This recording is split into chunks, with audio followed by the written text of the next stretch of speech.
زاد تطبيق الماركت منتشر في جميع أنحاء اسكندرية. لو مني بتستفيد خليك لقناتي مفيد واشترك وهيوصلك مني كل جديد. تطبيق زاد هو عبارة عن ماركت كبير زي هايبر، زي كارفور، تقدر تشتري منه كل حاجة السوبر ماركت انت محتاجها عن طريق الدليفري، بيوصل لك لحد باب بيتك. ناس معاملتها في قمة الذوق والاحترام والأخلاق والأدب، كل حاجة كويسة. مش متواجد غير في الإسكندرية بس. عيوب التطبيق ان مفيش تحديث ما بين الابليكيشن وما بين المتوفر في الماركت نفسه. يعني مثلا حد بيطلب اوردر فبيدفع عن طريق الفيزا، بيطلب 5 6 حاجات، فبعد كده يقول له حضرتك الحاجة مش متوفرة. طب حضرتك يعني انتوا كاتبينها ليه على الموقع؟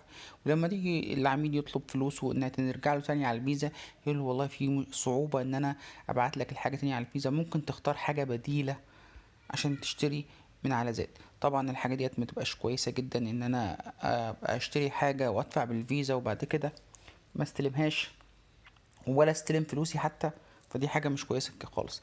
بخلاف طبعا ان الاسعار، يعني مثلا طماطم ممكن تلاقيها بره ب7 جنيه وهي على الابليكيشن ب20 جنيه، فدي اسعار غالية. المية مثلا ممكن تلاقي كارفور ارخص لو انت عايز تشتري ميه، او اللي هي قارورة المية او البستلة الصغيرة ديت.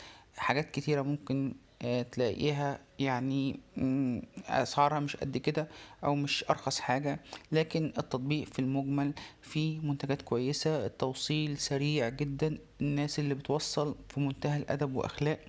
كل المطلوب من تطبيق زاد ان هو يعمل تحديث يومي بالمنتجات الموجودة عنده على الابليكيشن والموجودة في الماركت، بحيث ان لما العميل يطلب حاجة عن طريق الفيزا ما ينفعش نقول له هنرجعها يا فندم او استبدلها بحاجة تانية. لان انا مثلا طالب مكرونة رويال مثلا، لازم تقول لي خد الملكة؟